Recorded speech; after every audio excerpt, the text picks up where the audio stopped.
காரசாரமான பூண்டு புளிக்குழம்பு செய்யலாமா? இதுக்கு கடாயில் நல்லெண்ணெய் சேர்த்து 4 பல்லு பூண்டு, 4 சின்ன வெங்காயம், கொஞ்சம் கருவேப்பிலை சேர்த்து வதக்கிக்கணும்.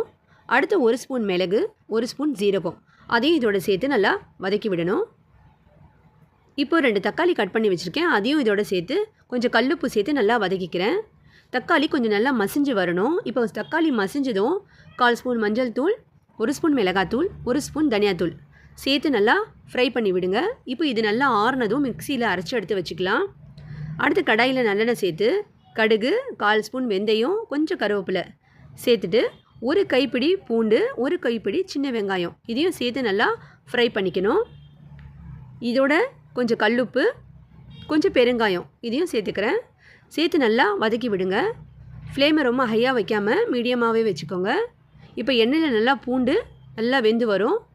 இப்போ வெந்தோடனே அரைச்சி வச்சுருக்க இந்த பேஸ்ட்டை இதோடு சேர்த்துக்கலாம். தண்ணி விடாமல் கொஞ்சம் நேரம் ஃப்ரை பண்ணிக்கலாம். இப்போ ஃப்ரை ஆனதும் இதோட கொஞ்சம் தண்ணி சேர்த்துக்கலாம். அடுத்து இதோட புளி கரைசலை கொஞ்சம் சேர்த்துக்கலாம். உங்களுக்கு எவ்வளோ வேணுமோ புளிப்புக்கு தகுந்த அளவு புளி தண்ணியை சேர்த்துக்கோங்க. இப்போ இதில் கொஞ்சம் தண்ணி சேர்த்து நல்லா கொதிக்க விடுங்க. இப்போ கொதி வந்ததும் இதில் கொஞ்சம் தேங்காய் பால் சேர்த்துருக்கேன். இது ஆப்ஷனல் தான், உங்களுக்கு வேணும்னா போட்டுக்கோங்க. இப்போ நல்லா இந்த கொதிக்க வைக்கணும். இது நல்லா கொதித்து எண்ணெய் பிரிஞ்சு வரும்.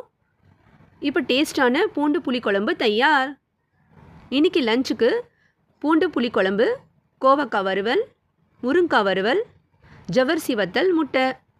இந்த ரெசிபி உங்களுக்கு பிடிச்சிருந்தா நம்ம பேஜை லைக் அண்ட் ஷேர் பண்ணிக்கோங்க. சேனலை சப்ஸ்கிரைப் பண்ணிக்கோங்க.